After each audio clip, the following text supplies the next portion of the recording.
अगर जो निकलते हैं उन्हें सर्दी आती है, बुखार होता है और खांसी उत्पन्न हो जाती है।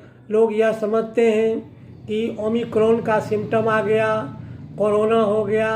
सरकार भी परेशान है और मास्क लगाने पर कुछ राहत मिल सकती है। इसलिए आपको मैं यह बताना चाहता हूँ कि इन जो दवा अभी मैं आपको बताया हूँ, वह दवा अगर आप प्रयोग में लाएंगे तो आप उससे निजात पाएंगे।